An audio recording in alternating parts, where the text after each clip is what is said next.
ফিলিস্তিনে সেখানে যাওয়ার সুযোগ হয়েছে। খুব বেশি মানুষের সেখানে যাওয়ার সুযোগ হয় না। কয়েকদিন আমরা একদিন হয়েছে আসছি, ফেরত আসছি। আচ্ছা। আমরা 6 দিনের জন্য গেলাম। ওদের মতন কোনো মানুষ আমি জীবনে কোনো দিন মিট করি নাই। আমরা শুনলাম যে ফিলিস্তিনে থাকলে এই জায়গাটা থাকতে খুব কষ্ট।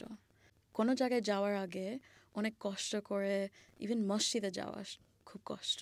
এমনি আল্লাহর নাম বলতে গেলে এত কষ্টের একটা কাজ।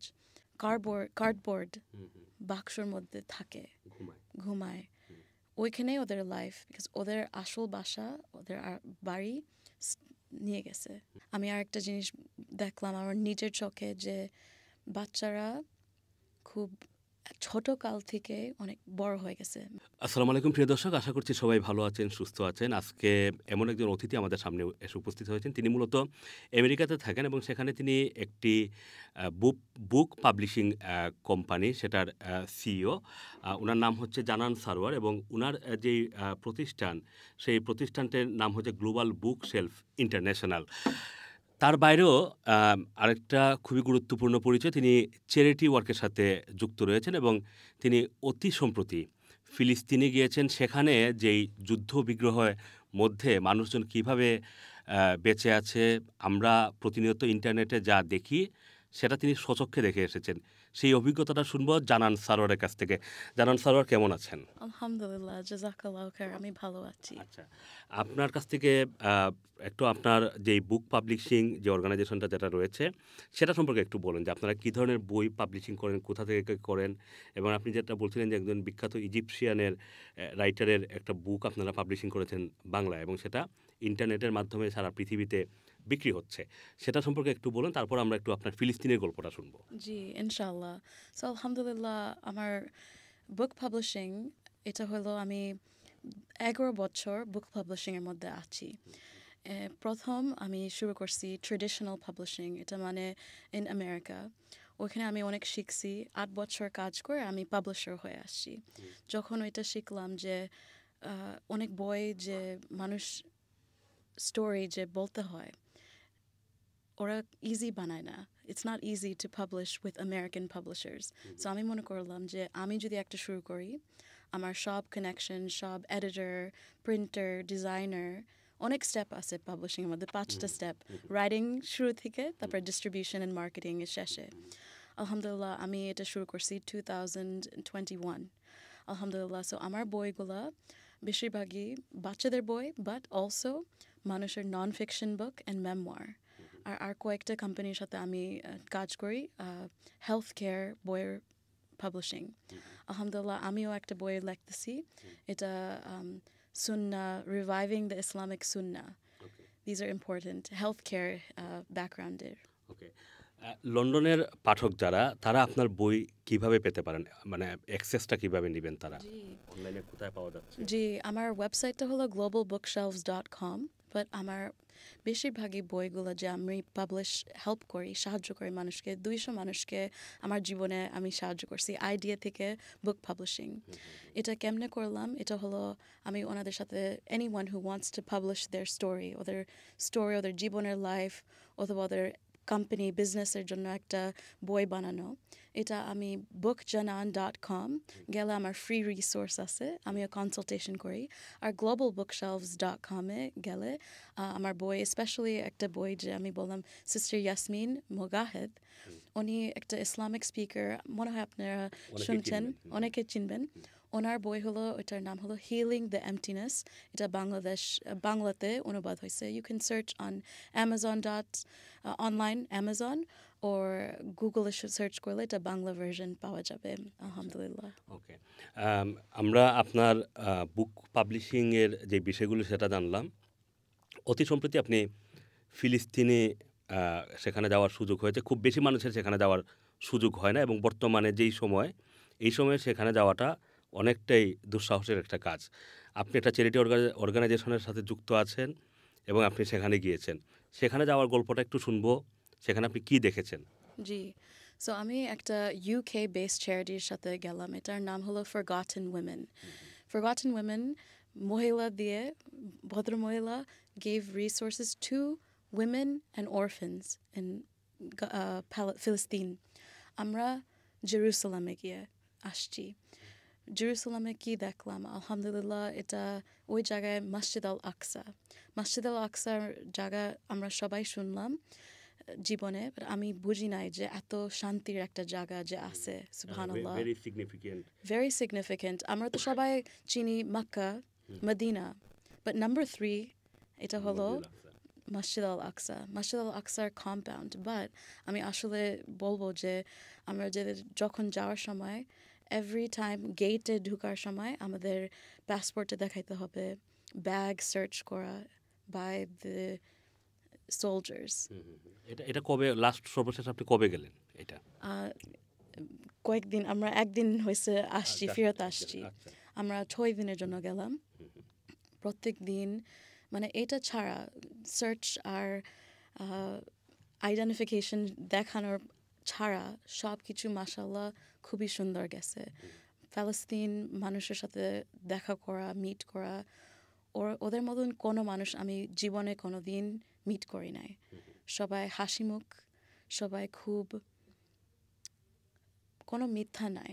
যখন দোকানে কেনাকাটা হয়, যদি একটু বেশি টাকা আমরা যদি দেই দোকানদারকে, ওনারা আমাদেরকে বেশি দিবে, মানে কোনো এক্সট্রা নিবে না।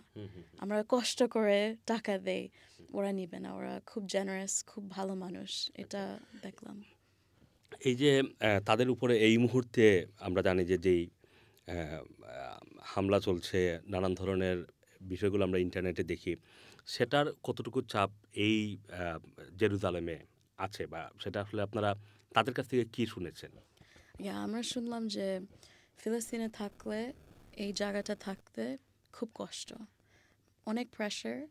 সবাই কোনো জায়গায় যাওয়ার আগে অনেক কষ্ট করে, ইভেন মসজিদে যাওয়া খুব কষ্ট। আপনারা চিন্তা করেন যে এমনি আল্লাহর নাম বলতে গেলে এত কষ্টের একটা কাজ। ওনাদের সাথে শুনলাম যে মানুষ, আমরা দেখছি যে, আমি তো চ্যারিটি ওয়ার্কার হিসাবে গেলাম, আমরা চ্যারিটির বাক্স টাক্স বানায় কয়েকটা রেফিউজি ক্যাম্পে পাঠাইছি। আমি যাই নাই নিজে, আমাদের চ্যারিটির হিসাবে যাওয়া হয়েছে। এই জায়গাগুলা মানুষ বাক্সর মধ্যে, লাইক কার্ডবোর্ড বাক্সর মধ্যে থাকে, ঘুমায়। ওইখানে ওদের লাইফ, বিকজ ওদের আসল বাসা, ওদের বাড়ি নিয়ে গেছে। আমরা যদি দান করতে চাই, সব ক্যামেরার মধ্যে তুলে, মানে এটা একটা ভয়ের কথা আছে। আমাদের জন্য একটু ভয় ছিল, বাট আলহামদুলিল্লাহ আমাদের জার্নিটা খুব ধীরে সুস্থে সব কিছু ভালো হয়ে আসছে। বাচ্চাদের কি অবস্থা? আমরা জানি যে সেখানে একটা হস্টাইল সিচুয়েশন, এবং বাচ্চারা যে স্বাভাবিক জীবনযাপন, যেটা আমরা এই পশ্চিমা দেশে বলি, আপনি আমেরিকায় থাকেন, আমরা ইউকেতে থাকি, সেখানকার বাচ্চাদের যদি আমরা কম্পেয়ার করি ইউকের বাচ্চাদের সাথে বা আমেরিকার বাচ্চাদের সাথে, সুবিধাগুলোর হিসাব করলে সেখানে আসলে আপনি কতটুকু কি দেখেছেন? ওরা খুব ছোট জিনিস নিয়ে খুশি আছে। আমি দেখলাম মসজিদ আল আকসার কম্পাউন্ডে একটা বল নিয়ে ছেলেরা ফুটবল খেলতেছে। এটা ওরা খুশি আছে, মানে খুব ছোট জিনিস, কোনো টেকনোলজি, ফোন এসব কিছু দেখি নাই বাচ্চাদের হাতে। আমি আরেকটা জিনিস দেখলাম আমার নিজের চোখে, যে বাচ্চারা খুব ছোট কাল থেকে অনেক বড় হয়ে গেছে। মানে ছোট ছোট ছেলেরা তরমুজ দিয়ে অথবা কমলা দিয়ে জুস বানাচ্ছে, বিক্রি করতেছে এটা মার্কেটে। মানে খুব ছোটবেলা থেকে ওরা খুব বড় হয়ে যাইতে হয়েছে। মানে ফ্যামিলির দায়িত্ব কাঁধে নিতে হচ্ছে। সেখানে যে হস্টেল সিচুয়েশন, আসলে পরিস্থিতি তাদেরকে একটা বাধ্য করে ফেলছে যে একটা জায়গায় গিয়ে দাঁড়ানোর জন্য, এবং সেটা তারা করছে। আপনারা কয়দিন ছিলেন সেখানে? 6 দিন, জি। এবং এই 6 দিনের মধ্যে এই বা সরাসরি রিফিউজি ক্যাম্পে তো আপনাদের যাওয়ার মানে সুযোগ হয় না, কিন্তু আপনাদের যে টিমগুলা, এক্সটেন্ডেড টিমগুলা কাজ করছে রেফিউজি ক্যাম্পের ভিতরে, তাদের সাথে আপনাদের একটা কমিউনিকেশন ছিল। জি।